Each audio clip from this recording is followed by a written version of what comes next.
Angimxoshi kusemzini Futhi abhuti wakhe. ngiphume endlini yapho. Kodwa futhi lokho ungangifaki mina mawusotshela ubhuti wakho. Hawu. Ubhuti wanginikeza indawo nje mina ukuthi angakhe iroom yami leceleni. Inkinga yami indla yakabi nekhishi. Inkinga ngisho ukuthi ibhuti kusofuna ubona ukuthi ikhishi ulenza kanjani. Akhikishi manje. Angazi-ke noma uzokwazi ukwenza. Kodwa yini inkinga yakho mhlambe ukuze nami understand awunginikeze ithuba yini inkinga yakho kakhulu ngobhuti omncane ayikho ukuthi asikwazi ukuthi amakhosikazi amabili egcekeni elilodwa ubhuti unkosikazi lo wasuke emlethile so awuyifuni into nkosikazi kabhuti hayi ukuthi angifuni ngisho ukuthi asikwazi ukuba amakhosikazi awuthu egcekeni elilodwa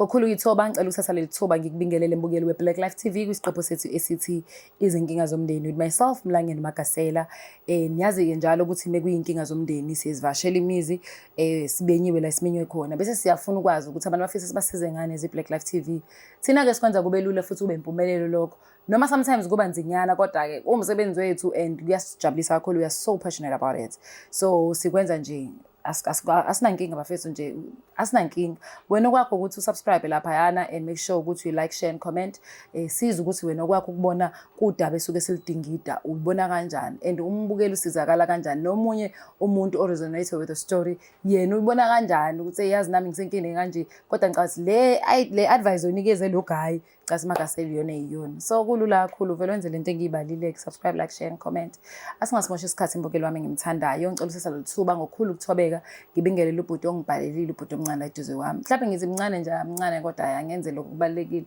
sawubona bhuti njani yebo njani sisi ngiyaphila nje kusungizwile uMlangeni Magasela from Black Life TV kodwa ngoba vele sibhalele wena ngicela bandla ngokukhulu ithuba ubingelele umbukeli uzisho ukuthi uba wakaba sanibona babukeli umelusi lo abamchunu oh maqingwane ya maqingwane khana ngani bro nenkinga sisona ya hlala phezulu kodaba ekhaya ngingathini abazali abasekho ngisele nobhuti wami omdala sure ubhuti wami ke ngathini sewashada kwalobola ke yena ngisho mhlawumbe aqeda ngokushada nana aqedile kodwa ulobolile uqedile yonke into oh beautiful okay ayinkinga ya ubhuti wami yena naye ngathini ngoba sobhuti nje ngubhuti omncane njalo mayenza izinto unakho kusuka ngiphatha sasambeni so zenzela izinto nje yabonda wona okay hayi ngicine sengihlala mhlambe naye nonkosikazi wakhe yabo hayi kube thina sobo 3 hayi lento silokho siyijwayela nje silokho siyikhipha siya out yabo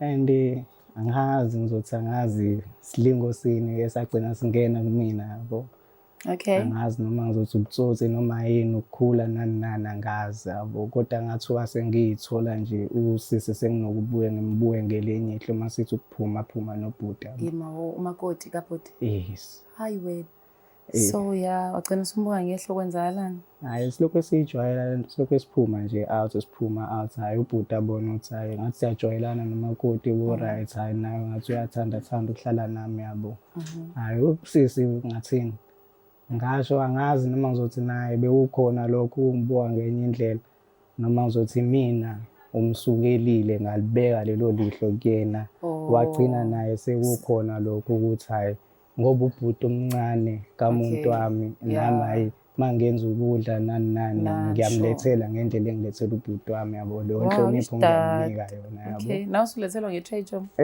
kwenzeka okay kwenzeka ngisho ukuthi lo mbuso ke wathi ungidididisayo kancane bagcina sengikhohlwa kwami umuntu eceleni yabo angisamphathi angifuni ukuthi avele kubona amazi lo muntu lo ngumuntu nje ongathi usingile yabo yonke leyo okay ya siyayikhipha out hayi ubhuti athi uyahamba ubuyele emsebenzini umuntu osebenza kude yabo no hayi okay mina nomakoti sesizohlala la ekhaya and umakoti aqhubeke ke enze ngenjwayelo ke yabo mina ngoba ke phela nginalokho ukuthi angithandi ukuthi amazi umuntu wami nani zonke lezi zinto usuyamprotect uprotect ama feelings akhe manje yafihla yabo hayi wena catchist usugechile laphela ngithi ngidlalela leyo game yami yabo yonke leyo nto leyo ngiba out sure ya hayi Usisi yayiqhubekela azenzele ngendlela ebevele enza ngayo kukhona ubhuti wami. Akashintshanga ndawo, akukho mhlawumbe into angikhombise yona. Imina nje imicabango yami yabo.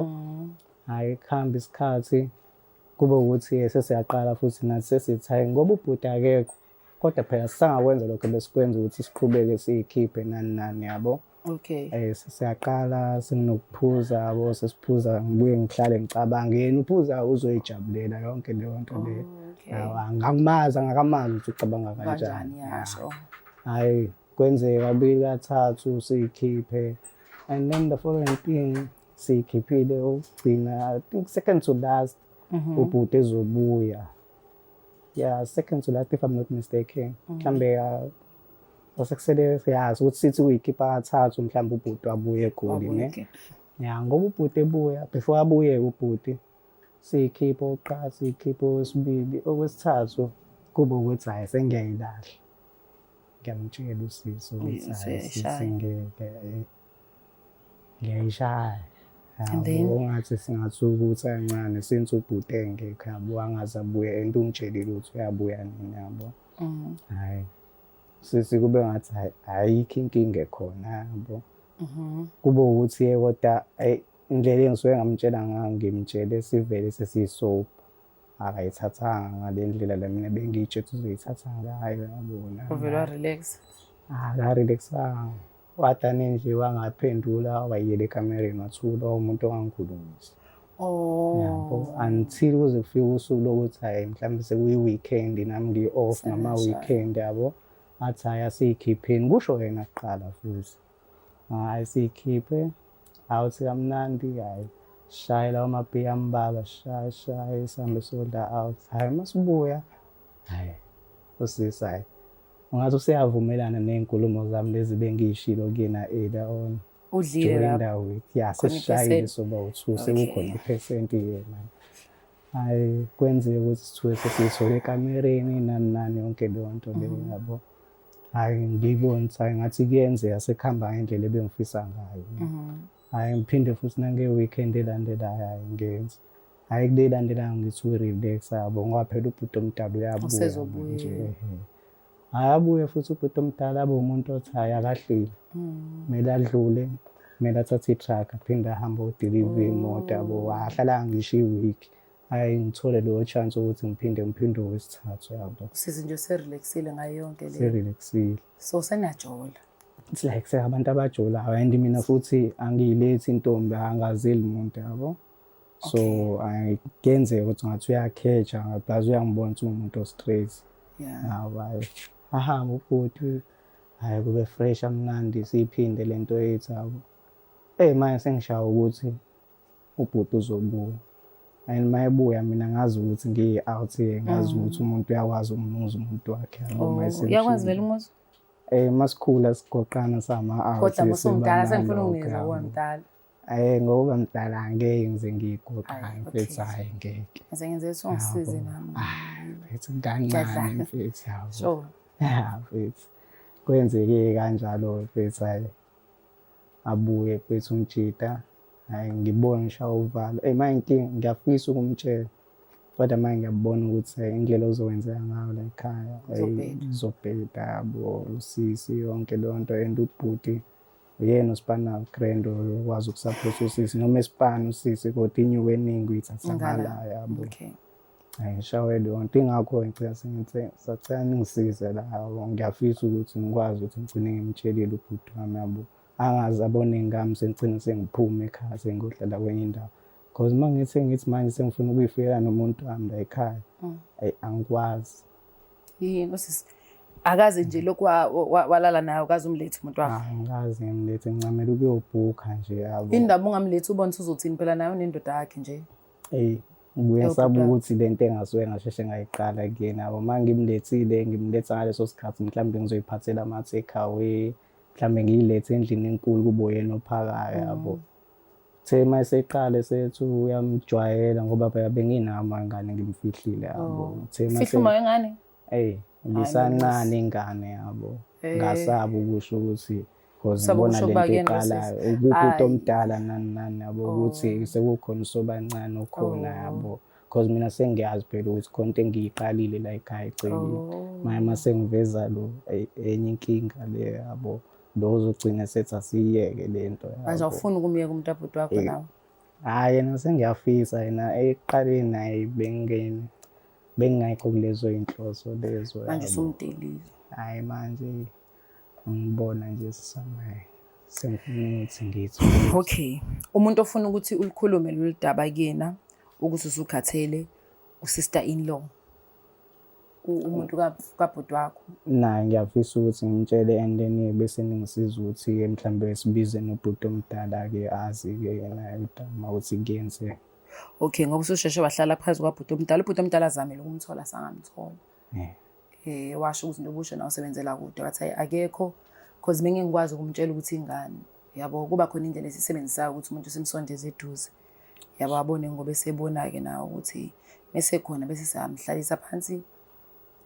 Kodwa nakhona sikwazi umtshela sonke isitori sifuna wena ukuthi umchazele. So singokukhulu kwithuba saxolisa simthola ngobhuti wakho. But sibuye isikhathi siyahamba yabo.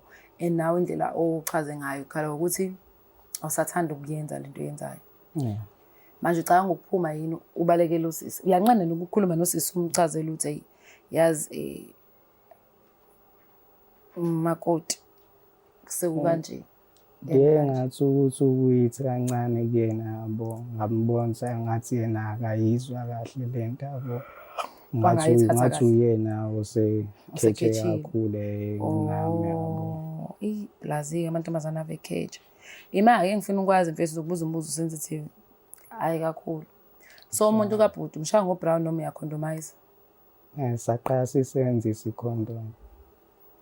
Hola lakhulu uthando. Sagcina sesiye. Uma engakhulelwa usisi ungenza njani?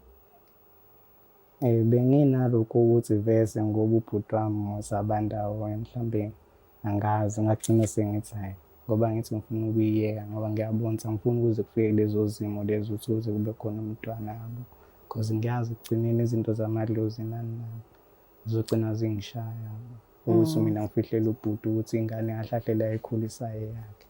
Uzokushaya mesemisi sengane ukuthi ushaya umuntu kaBra wakho olotshuliwe ngingishaya. Kodwa phela ngithi uma engasekho ubhuti kubuye ngivumele ukuthi ngimngena ngiyo. Kodwa phela uyaphila manje. Yona ngiyayizwa ngakho senginalo lo valo ngibona ngithi ngicela ungisize la. So kahle kahle usufuna ukuhlukana nomuntu kabhuti wakho because uyena esikwazile ukumthola. Hayi impela inkinga kodwa manje yena ayingathi akasakekho. Kodwa yena sobona sodila ngaye mesefikile la. Sifuna ukuzwa wena thina sizosupporta wena njengomuntu osibhalelile. Futhi ukusupportena kusho ukuthi sokhuluma yonke into ezowenza wena uzizwe ngathi ungcono kahle kodwa into yakho phela ukukhumbula ukuthi egcineni akuyona into eright yabo. Ukujikela igazi lakho akuyona into eright but into esiyenze ukuthi silikhuluma iqiniso ukeducator nomunye umuntu onento ecishe ifane neyakhe abone ukuthi wrong leyo nto mekuthi ayajump kakhulu ashesha yiyekele yayizwa leyo nto because maningi amantombazana ngaphandle very young naleli bala abantombazana alithandayo so ungathola noma iphi intombi kodwa decide ukushaya kabhuti wakho. Uma ucabanga ngani ubhuti wakho mhlala lithola lolu daba for umuntu usuhlalene usukhulele la isikhathi eside like ophile na isikhathi eside angathi sanjani? Yona into engisabisayo ungibona ngiyangijulukisa nokungijulukisa lento le. Ubhuti umuntu obuya benolana noma ungeke uzombona umuntu othulayo uphansi. But umncane udinga umuntu wakho othi wena bro. Yena ukhona njengoba ngisho ukuthi sekukhona nokuncane ukukhona ingane encane and ngiyafisa ukuthi nami ngimveze mhlawumbe ubhuti angisize nami gcina sengumuntu wami ngishadele one day. Ngicabanga uzozizwa kanjani-ke yena umuntu wakho uma sethola lolu daba la because phela i-YouTube le bafethu. Ngimfisi-ke yena athole lolu daba nale angani yayihlanyela ngokwayo. Yazi bengicasene njani Sikhokho ngoba le episode njengoba siyenza manje asazi ukuthi izogcina kanjani. Asibize usisi lo because yena sikwazile ukumthola sicela iChris sondezele yena. Emva kwalokho miphela le thina mesihamba sigoduka mina ngiyo-relax afethu ngiyolala wena ila uzokukhuluma nomuntu wakho umchazele udaba because ukumngamtsheli kuzomhlambalaza ukulibona selibona ko YouTube ko TikTok yayibonke lento ko Facebook so fanele umtshele isiqala nje yaphuma lento waliwa vele usuwaliwa kokuqala ungabi selfish kakhulu yonke into manje ngathi usuphila impilo embi ngala ushaya umuntu kabra wakho ngala betray uma wengane yakho akezi kini akavulelekile ukuthi akwazi ukwenza izinto ngendlela right because wena protect manje umuntu wakho lo umuntu kabra wakho kodwa futhi ungayini umuntu wakhe ayizwa leyo nto ngiyayizwa so asenze kanje are you ready khona uvalo likhona ehlisa umoya uzizwa nje shova yayikhulumela le yangane ayikhulumela yayikhulumela okay ngizomhlalisa la yezwa ngiyahlala eduze kwakho ayike ngicabanga uzoyivuma lento kodwa abantazana avephika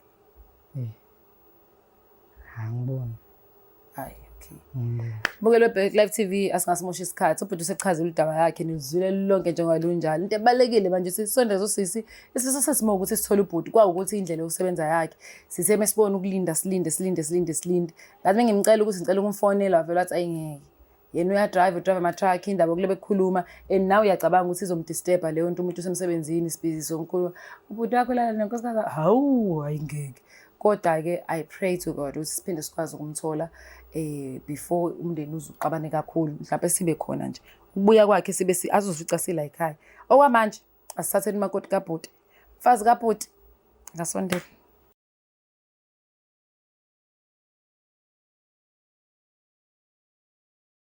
Welcome back mbukeli weBlack Life TV kwisiqephu sesithi izinkinga zomndeni with myself Mlangeni uMagasela. Kade hle nobhutike la wachaza udaba lakho libeke eThekwini sesalibona ukuthi ayi lona lasiphoqa ukuthi sizama ukuthola ukuthi lokho akushoyo nalokho asekubekile wakucacisa la kuthina. Kuyiqiniso elingakanani nisomsiza kanjani ukumsiza engaphelele abantu esibadingayo kulolu jaba. Kodwa ngokukhulu ukuyithoba ngicela seselithiwa ngibengele lesiso sesijoyinile lidize kwethu sawubona sesonjani. Ngiyaphila njani? Ngiyaphila nami. Ngicela bandlo ubingelele umbukeli weBlack Life TV bese uyazisho ukuthi ubani wakwaba isibongo. Uthule ngconge isibongo ngiganele kamchunu. Okay. Usanda sami uma umuntu uganile ushadile like married or ulotsholiwe kusasele or bangibesile ubacelile. Sekuphelele. Ngempela konke nje. Yep. Senesikhathi singanani ukaNco kabani kamchunu. Ngishadile for 7 years. Okay. Yep. Bathi sina 10 years sina ndawonye. Oh, usudlale kodwa naye for 7 years. Beautiful, I love that. Khona nje mhlawumbe ama-challenges obhekene nawo emzini wakho? Like angisho nje ngisho between you and your husband. Khona lezi zinto mhlawumbe ongeke uhappy ngazo ngiyazi ukuthi mhlawumbe kuzokuthusa uzokubuza indaba zakho futhi kukhona namakhamera. Njengamanje ngisamangele vele ukuthi kwenzakalani nje ngamakhamera la ekhaya but ke ngoba usuze wangibuza there is nothing much ukuthi phela kunzima ukuthi ube kwi long distance relationship. Oh. Yes. Kodwa akukho kunye ke just lokho nje ngoba anytime mayifika baba asinankinga se right naye nje I'm sure ukuthi uhlele happy njengoba nami ngiba happy mayikona. Yokunzima ukuthi the most of the time akekho. Isho lokho kuya banga indlala nyana. Ya, Kodwa usuzwajwayele. akusekho nje okunye sengijwayele futhi phela vele ngafika vele la ekhaya vele umuntu ohambayo. Okanjalo. Bathi yamthanda kakhulu. Kakhulu Nkosi yami umntwana wami. Mhlawumbe ungangineza ithuba ukuthi nje ungichazele ngohusband wakho umuntu onjani? Umuntu onolaka kodwa oquiet. Yo, unolaka Kakhulu. kodwa uyarizina. Yeah, but kuya depend ukuthi into enisuke nikhuluma ngayo ngaleso sikhathi inhloboni. Oh. Kodwa akekho difficult ngaleyo ndlela kodwa la kunalo. Kakhulu nalo. Unjani ngase violent or nje ayakathinti ugcina ngokukhuluma? Akamningi kwi violent but inkingi basekutheni mayephuzile so mayephuzile awukwazi ukumcontrol ake Uyasebenzisa izandla. Yes. Yazi indaba ngile ngithukile ngizizwa ukuthi phela fanele leli daba lesela silibuke singalibukeli manje ukuthi mhlawumbe ngenze ukuthi mhla simthola sikhuluma naye kube ukuthi usopa abe right kodwa abe nolaka but kuzoyenzakalani mephuza right ubafisa right kuphela right eso shothi fanele simiyekise utshwala ke after lolu daba ningayikhulumi naye phuze. Okay, asingasimosha isikhathi because you also mentioned ukuthi yena you wondering ukuthi why you like ekhaya and amakhamera kuyaconfuse konke lokho. Asenze ukuthi nawe ube peace understand ukuthi kwenzakalani singakoqiseli ukhona eduze kwethu. Bram, yonke lento ngichazele yona, ngicela umchazele kuyimama ukuthi yena insiza sakho sokusibhalela ufisa sikusize kanjani. Kuyini njalo? Sifuna sikusize ngani? Yini le ubhekene nayo odinga ukuthi singenelele thina njengabantu bakwa Black Life? Okay.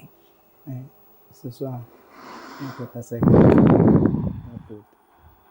Bengicelile la ekhaya ukuthi bazongisiza la.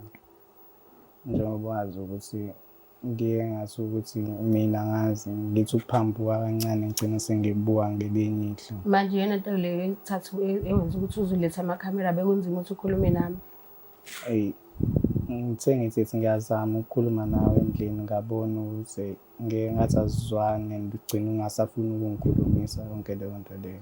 And ubhuti kunzima. Manje sizokhuluma masekhamba amakhamera noma shothi ubona ukuthi kulula ukuthi uzokhuluma ngoba sekufika amakhamera ngoba phela sihlala soba uthula ekhaya. Angibaleki ingane always sihlezi ngeklasi esikoleni sihlezi soba uthula ekhaya manje iyona nto lezo ekwenza ukuthi uzobiza amakhamera inenzima ukuthi ukhulume nami. Bengimdinga noma ukuthi at least kube khona nomuntu wesithathu ozokwazi ukuthi lento akwazi ukuthi ayilalele naye ayibone ngale side le because njengoba ngishilo la ekhaya ngicelile usizo kahle mina umuntu owaphambuka la yabo kodwa manje mangithi ngiyabuka ukuhamba nesikhathi wena ungathi uwena osothanda mina kakhulu and mina ngikwazi ukuthi ngicine sengilethe umuntu wami la ekhaya yabo since futhi sengiyinanengane ekhona la encane kuba inkinga lokho yabo. Ngoba ngisho ngilethile ukudla uqonda ukungitshela ukuthi shuthi la ekhaya ufuna ngiqoqa amasuitcase ami ngihambe. Uyathandana vele nobhuti? Cha sisithandani. Hawu kodwa inkulumo yakho yonke into ayichazayo vele ayizuthe methe yena ngidecide ukuthi sibe la ngikutshele ngalento ukuthi angisathandi wathi wena manje indaba udecide ukuyikhuluma ngaphandle kumakhamera. Ukuthi sisunakho nje ukukhuluma emsangano. Unakho ukukhuluma emsangano yakhe lately. So ufuna nikhulume private. Unakho ukukhuluma emsangano yakhe lately so understand ukuthi kahle shuthi yena uqonda ukuthi mina la ekhaya ngiqoqa amasakana ami ngihambe ngibuyele ekhaya. Ngicela ngathi cela bazongisiza because manje mangikhuluma nawe niyabona ngathi ngikhuluma umsangano. Ingoba vele into sukuyisho sukuyumsangano. Njengamanje imupha ushilo. Ilo nje awukhuluma njengamanje. Utheni ngicela ungiphindela ngimzwa. Angizusho ukuthi utheni sisi but nawe uyazazi ukhuluma umsangano. Okay. Uzazi kahle ukuthi ukhuluma umsangano. Ngicela ukubuza mina wena ke. Ukhona into enzenzayo nobhuti omncane mengekho. Angeke ngenze lutho naye. Hawu, pho yini wena ekufrustrateayo ubhuti mekuchazela ukuthi ufuna ukuthi angikho frustrated ukuthi nje ngiyazi ukuthi uzokhuluma umsangano la. Wazi indaba wazi uzokhuluma umsangano hleze khuluma umsangano? Yes, uhleze khuluma umsangano. Yikho walala naye ngoba unemsangano. Angazi ngilale naye. Usho njalo? Usho njalo mina? Awukazi ulale naye? Hayi, angazi ngilale naye. Yena uyathi ubhuti wamasemzini. Phela kuphelela lapho. Ubaba omncane kaSithabile. Ukuthi wena Sithando usukwamenshina nawe indaba ye distance nendlala. Mhlawumbe ngenzeka ukuthi ugcina ubona ukuthi ukuthi mina la ekhaya ubaba ubuya ngoba nje mhlawumbe etholileke leso sikhashana emsebenzini akusho ukuthi sengaze ngilale naye.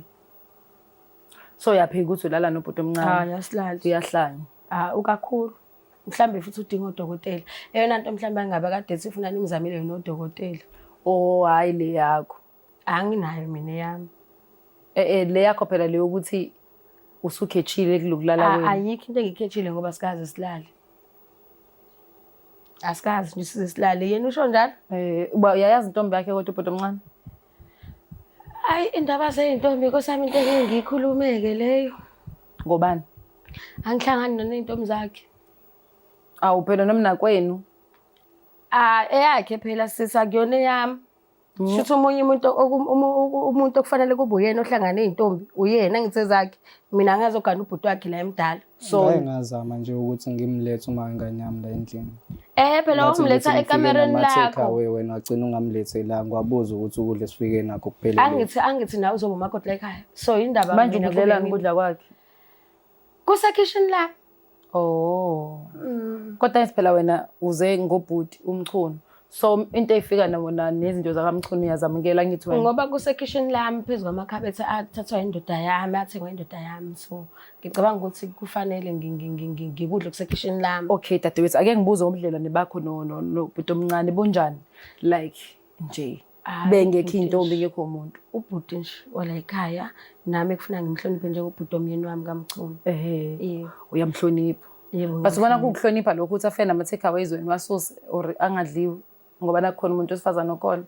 Ngicabanga ukuthi ukuba ubhuti ekade efuna ukuthi ukudla kugcine bekudlile bona kwakufuna the time engena ubhuti a-prepare ukudla bahambe bayodla angazalindele ukuthi mina ngezami izandla ngenzele bona.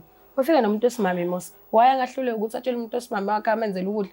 Ngake ngamcela ngathi akangenzele ukudla wena umtshela ukuthi ikwakho la. Ya Nje uqiniselike kwami. Hawu kanti kwenzeke kanjani wena ngithi ubhuti omncane ungitshela ukuthi ave nizwane ubudlelwane benu wena ukumlethela ukudla ngeplate nje ubusuku ulethela umchunu uqobo lwakhe. Sisangithi mina la ekhaya kanti the time ngifika nami nganginyenya until kuze kube khona into eyenzakalayo. Yes. So akwazi ukuthi yena uzofika nje kuvele kube ngathi use welcome welcome umuntu la ekhaya. Ngifihlile nje sonke lesikhathi beningamazi la ekhaya. Into engenza ukuthi ngimveze. Neminyaka mingaki kambe ngeke ngakubuza ukuthi neminyaka mingaki bhuti wami? Angisakhumbula kahle sesi kodwa iminyaka yami ngina-30 sesi. Oh, yini ungayikhumbuli pho manje? Angisakhumbuli kahle ukuthi uke wangibuza. Oh, now okay, ya sengithukile ukuthi awusayikhumbula iminyaka una-30. Umuntu ona-30 awukwazi ukuthi uma efike nomuntu wakhe umamkele nje kubo emzini kabhuti. Emzini kabhuti wakhe nami. Oh, kusho ukuthi naye vela umdingi phela mengakhululekile kusho ukuthi sayini ukuthi awumdingi naye. Angithi besihlala ekhayeni sonke. Yes, so abazali base bayahamba emhlabeni. Ngiyakuzwa. Yebo-ke. Sase decide ukuthi sinobhuti wakhe simlande yena sizomletha la ekhaya. Ngoba ngaleso sikhathi ubengakasebenzi. Ubhuti besevele sesebenza. Okay. So ma ukuthi yena useyabona ukuthi usekhathele ukuba nami ngoba uNkulunkulu usemphila itoho. Shuthi usengahamba ke ayozama ukuthi ahlale noma wengane. Angimxoshi kusemzini abhuti wakhe. Kodwa futhi lokho ungangifaki mina mawusotshela ubhuti wakho. Hawu Ubhuti wanginikeza indawo nje mina ukuthi angakhe iroom yami la eceleni inkinga yami indla yakabi nekhishi. Inkinga ke shuthi ibhuti kusofuna ubone ukuthi ikhishi ulenza kanjani. Akhe ikhishi manje. Angazi ke noma uzokwazi ukukwenza. Kodwa yini inkinga yakho mhlambe kuze nami understand awunginikeze ithuba. Yini inkinga yakho kakhulu ngobhuti omncane? Ayikho ukuthi asikwazi ukuthi amakhosikazi amabili egcekeni elilodwa. Ubhuti unkosikazi lo wasuke emlethile. So awuyifuni into nkosikazi kabhuti? Hayi ukuthi angifuni ngisho ukuthi asikwazi ukuba amakhosikazi awuthi egcekeni elilodwa. Ngomuntu ovakashile usungazi ukuthi unkosikazi? Angithi uzoba unkosikazi la egcekeni lami. Indaba uthi uzoba unkosikazi selotsholiwe yini noma bakwahlala phansi ubhuti wathi ufuna ukulobola? Angazi kodwa nje into engisho ukuthi mhlambe noma ngambuyisela ekhaya elidala ke mawukuthi ubone ngathi yini inkinga kahle kahle melethi intombi yakho umuntu. Anginayo inkinga kodwa ngimcela egcekeni lami. Ngoba uba lesikhwele. No angibi nesikhwele kodwa ngimcela egcekeni lami. So wena Chomi unesithembu wena? Samadoda. No anginaso. Iyona inkinga engibhekana nayo. Wena athethwe yini iyachaza kusisi? Khuluma kwakhe lokho nje. Ngasini yena bewefika la ekhaya bewumuntu oyithulelayo oyenice njengoba ngishilo. Phela uthandana naye niqale nini ukujolana nini? After nje ubhuti sethe ukuthi aphinda ahamba bese phinde yabuya. So khona this year 2026 there is 2025. So wena uqale nini 2025 2024 2023 wena? Ngasho ukuthi last year. Oh 2025. Yeah. I think lokho kusekhanda lakhe. Yina nezithu angikhulume nalo thanda ukukhuluma iqiniso. Ngoba wena njengoba ungakanginikezi nje ukuthi indaba ungafuni umuntu alethi intombi yakhe kusho ukuthi khona inkinga ikhona la kuwena. So ake ngithi usticker ke nancane ngizokubuza siswami. So engifuna ukwazi mina ukuthi sukela last year wena uyilethi intombi la ekhaya. Bengayilethi. Ikhona yona impela nginayo kodwa bengiyifile. So wabona ngathi uqala nje ukufila lento le ukuthi ngeke sekuyasabisa nangendlela enza ngayo nokukhetha kwakhe. Mhlawumbe bese kuyisikhathi singanani niqala ukulala nilala. Mhlawumbe bese nilale like 2 times or 3 times. Mhlawumbe ngathi ngenyanga bekwenzeka kabili because lento sayiqala ubhuti wabuya ngabo June kanje. Wabuyela ukuthi ulungiselela iDurban July. Kuzoba khona iDurban July and nami ngila sengiqase ngithi cha nangebekile nengubo yakhe yangabe right udla kahle wasosayina mawuthi ngiphose sivivaneni angadlephi ibhodi ngikhona ukulingeka nje lokho okuncane mayinkinga ke usisa akayizwa kahle lento mina mangithi Usunakho wena ukuyisola. hayi nginakho sima Awusamdingi usisi nilale. ngi-right nami ngifisa umuntu wami ubhuti mayebuya amazi kahle Uma wengane. ngiyacela Kufihla uma wengane ngempela umfihlela ukuthi ulale nomuntu onomuntu wakhe. sengiyezwela ingane yabantu bayo Mina sisangazi lutho uyena waziyo yabo le story aqhamuka naso. Usho ukuthi nje uyile nhlobo enedrama. Unedrama shame. Ngoba lesaqhamuka naso uyena asazi awucabange ngekuthuba bakasithabile kuyayizwa lento oyikhulumayo uzothini. Uzothuma sithabile ulala nobaba omncane Lento kasithabile. le aqamba mangaki ngeke phela mina ngize ngithi ngiganile ngashada kaMchunu ngiphinde futhi ngizulala nobhuti. Kodwa nje nakho kwenzile Chomi. Kusekhanda lakhe sisi njenga ngisho namanje kusekhanda Uzoba lakhe. uthuse siyahlanya ngoba nami sengiyakubona kusekhanda lami manje. Okay kodwa yena ke mina ngiyazi usiyena kusekhanda lakhe. Isikhathi siyahamba wema kasithabile. Asikwazi ukuhlala la isikhathi eside. Kuyasiphoqa ukuthi sikwazi ukulungisa lolu daba. Thina sifuna ukukusiza azile futhi ukuzokujaja. Because mesisuka la thina ubaba asithabile meza fanele afike sesikhona. Ngoba lolu daba sikwazi ukumtshela engale because asazi kuzokwenzakalani. Angithi uyabona ke sisi ukuthi uzongiqedela umendo wami. Yikho fanele angasho. Mina afuna kuthiwe ke mina ngabuye emendweni. Ngeke ubuye emendweni. Yikho nje fanele saziqithi khona sobona sikusiza kanjani. Khona sengathiwa ke mhlambe ngiyayivuma ke leyo nto ke. Mase sekuthiwa useyangixosha ke mina yena uyovuma yena ukuthi abe umyeni wami. Uzovuma Ukuthi yena abe umyeni wami. Okusho ukuthi noma ufuna uthanda. Cha phela kufanele mina ngingabuyele ekhaya ngikwazi phela ukubuyela ekhaya ngiyoba umabuye emendweni. Kodwa bengasekuthiwa kuyenzeka ke lokho okushoyo. Yena thena uzohlala naye. Ungaba nenkinga nalokho. Njengamanje sisangithena ukukhuluma ukuthi yena uma wengane yakhe yena ufuna ukuthi aziwe. Okusho ukuthi yena usayidalulelayo la uma wengane yakhe. Sengithi mina mawukuthi lento ngiyayivuma. Yena ikuphi ke yena azokwenza ukuzokwenza ukuthi nami ngibe safe. Sothi yini nje kodwa. sisi Sothi akukho.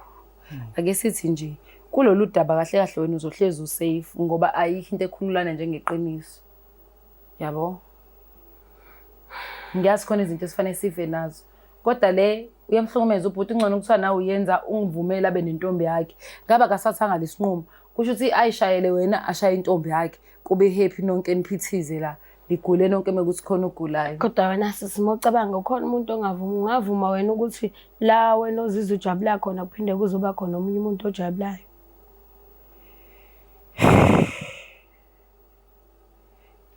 Kodwa mina kade ngiki-interviewer yini manje soyenza kanje kimi. Ayikeke. Yimina nje umu-interviewer la noku-interviewer wena. Kodwa nami ngeke ngize ngivume nawe wenze njalo. Ngeke ngize ngivume. Uyakujabulisa ubhuti omncane. Because phela abantu bale nokujabula. Nala ngijabula khona kusawumuntu oyedwa ngakambona ubhuti wakhona. Inkinga ileyo ke. Ngoba kuthiwa phela manje na ke naye akazange amveze uma wengane ngoba bese uhleli sihappy. Enze njani manje yena ngoba ne-stress nawe uyafuna ukuba happy njengawe nawe uba happy nje wena mekhona ubhuti wakho. Inkinga phela manje Ubhuti wakhe umuntu njalo. uzokwazi. Shuthi mina sengizohamba ke manje. Ngeke uhambe sizama ukuthi silungise lelo daba. Kusho ukuthi kahle kahle nje sesivumele nentombi. Wena lento engiyishoyo iyona mulala nobhuti omncane.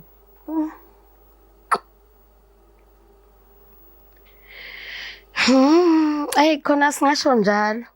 Hayi phela manje singasho njalo enye into ntombi kusho ukuthi sisho njalo. Kodwa sisuyabona nawe ukuthi inzima lento. Inzima nje. Nami angimazi ukuthi yini emenza ukuthi ahlule ukuhlala nami phansi sikhulume lento kunokuthi angaze abiza amakhamera. Uzamile ushilo ukuthi yena ufuna ukukhuluma nawe ngoba ngaba kabizanga amakhamera. Unenkinga noma wengane ingane isancane ayikwazi ukuza la hlala khona.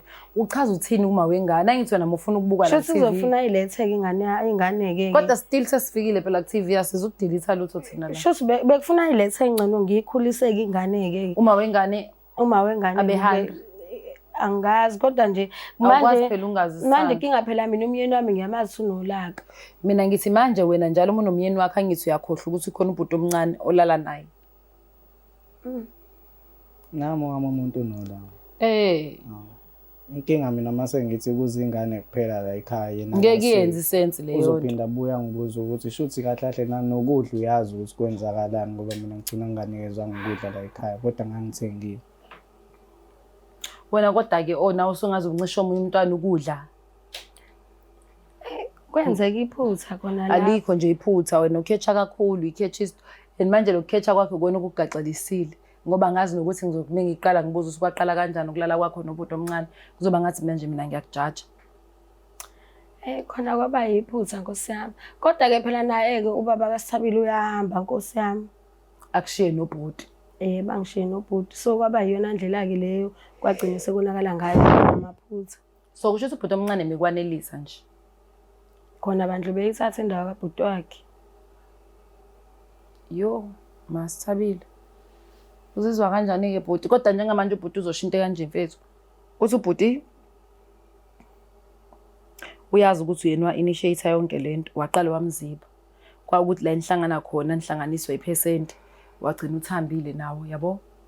Njengamanje ufuna ukuqhuba nempilo yakhe, ubona ngathi ubophekile usamncane una 30 years. Ufuna uba nenkosikazi naye njengobhuti wakhe. Uyalivuma iphutha lenza nakubhuti wakhe uzophinda alivume. Kodwa ucela wena umkhulu ukuze wazi ukuqhuba nempilo ayifunayo. Nami ngizoqala kufanele ngiqale nami ngilungise indaba yami nomchunu. So ngalokho uchaza ukuthini? Ngichaza ukuthi sisi kuzoba ngcono uma ngabe ningitholela yena umyeni wami. Anikwazi ukukhuluma naye ngoba nami ngizoba nenkinga phela nomyeni wami. Okay, so kwazi ukulungisa lokho. Kodwa sikwazi ukugaranta ukuthi yena uzothatha kanjani udaba. Because ukhumbule kuzobe kuyena nama feelings akhe. So asikwazi ukuthi sithi imizwa umuntu ufanele enze kanje ngathi simprogramile. Kwakwaba nakho uyisola nje mhlawumbe eniqala ukulala. Kade ngangiba nakho. Kodwa uqhubeke. Inkinga phela konke bekwenzeka mangabe kade siphuma ukophuza. Until kwaze kwaba ukuthi manje sengize ngiba nayo lento esho ukuthi ngiyazi ukuthi kuyenzeka although ngizobe ngiphuzile kodwa ngiyazi ukuthi kuyenzeka. Ngiyabuzwa. Yebo.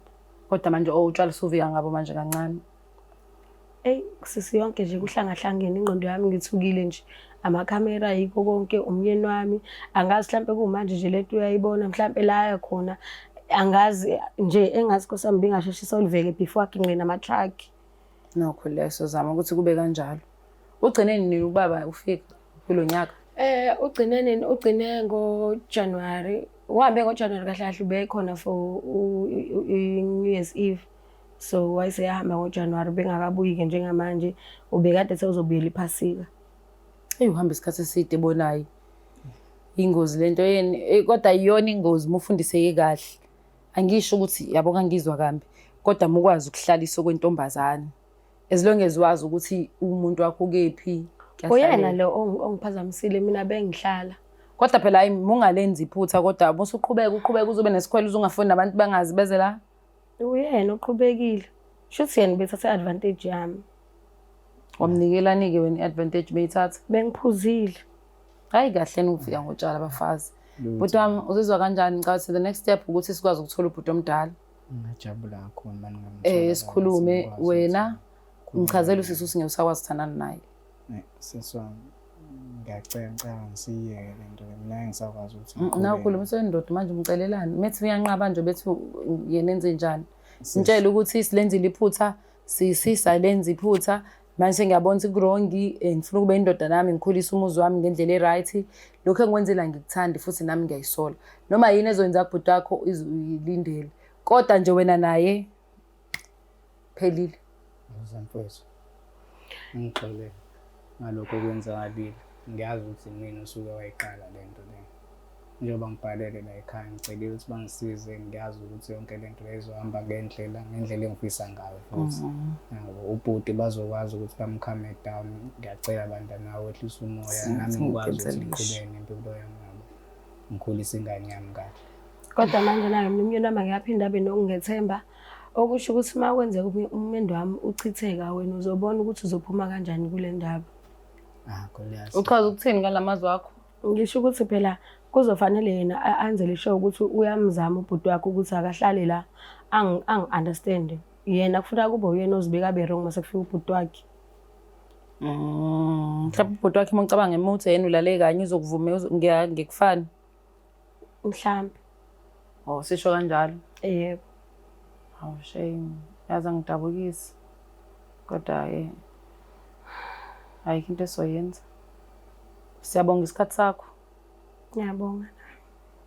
Asazi ukuthi kuzoyenzelani. Bhuti wami, siyabonga mfethu ukuthi usithembe ukuthi sokwazi ukukhuluma lolu daba. Kubalekile sithola iqiniso ukuthi ngempela lokho ushilo because mengakukholwa mina. Into ebalekile ukuthi siphinde sithole ubhuti because dami lokumthola ngasenza kanjani simthole engekho emsebenzini kodwa abe khona.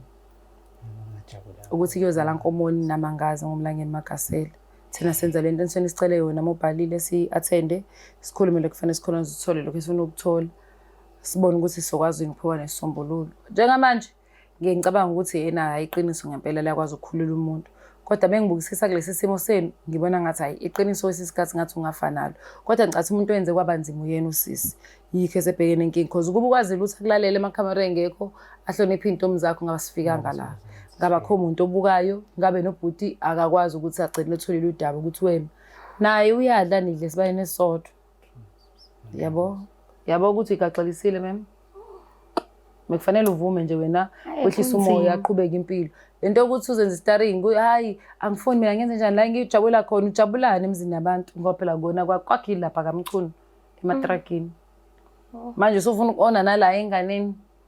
Hey sisibesathini nkosami ngoba phela uyahamba ubaba uyahamba eside isikhathi. Ngiyakunderstand ukwendlala nobaba bese ngam-understandisa. Kodwa ngithi mina ukube kuya ngami ngifanele ngabe lento iphele ngaphandle kwamakhamera. Ukuba uzange wenza ingane ifile ngalendlela efila ngayo. I'm sorry to call you ingane ubhuti lo mncane. Kuyikona wona kodwa ngibuka njengengane. Yeah. Kodwa ke kusho ukuthi usomdala phela musu ulala nabantu abadala kuyakhulisa nokulala nabantu abadala. Ngamanisho. Hayi ngicabanga uthola uhambo liyaphela la. Mbukile Black Life angazi ngithini ngathi kubaleka kakhulu bafethu. Ayikho into enzima njengokulingeka. Isilingo siyinkinga into eyodwa. Ngoba sihlezi nendlela yayo ukuthi siphume and mase siphuma sihlezi sicindezelana. And mase sicindezelile kuba khona indlela ofana ukuphume uyikhiphe ngayo. Uyikhipha kwakho sometimes kuyekudinga ukuthi ufonela Black Life. Ubuka abantu abangaka ababukela iBlack Life TV ungagcini lapho uzoxabana nomuntu kwesisikhathi umuntu noma esekanixolela kodwa for the fact ukuthi lento isiphumele ngaphandle kuye kube nzima kuyena ukuthi I understand abone ukuthi angayilungisa kanjani. Mina umlangeni Makasela ngifuna abantu bazezwe bengekho comfortable around me. I always want to make sure ukuthi you are comfortable enough ukuze sikwazi ukuthola lento esiyifunayo bese senza umsebenzi ube right. Okudlula lokho siyacabanga ukuthi ubhuti mesimthola sokwazi ukumkhanselisha mhlawumbe the whole family ko dependa nakhona isimo kanjani. I pray ukuthi siphinde sikwazi ukumthola. Use singiyamdabukela futhi ngiyasunderstand usizi lakhe lokulamba kodwa ke thina abantu besifazane safundiswa nje bafethu ukuthi kuyahlala. Kuyahlaleka futhi lento yamanje lento ama social media eyenza ukuthi nibuke zonke izinto vele ukhali ufuna into ibe la njengamanje kanti cha kuyahlaleka. Safundiswa kanjalo nje. Njengoba beyenza okhokho bethu namanje sangenzeka kuthini. Angazi ke khona wangixoxela ukuthi ayikho lento okhokho bethu babengayenzi leyo nto. Yindaba bebe nengane ezu10 bebelinda obaba. Sayizalwa khona la izaliswa obhuti ngabe ngathi yawo kodwa kubalekile bafethu kubalekile uyihlonipha nokuyithanda and then do the right thing. Mina umlangeni Makasela ngithanda ibhadi siphinde sibonane ku-episode elandelayo. Thank you so much for watching this episode till the end. Ngithandani, I'm out.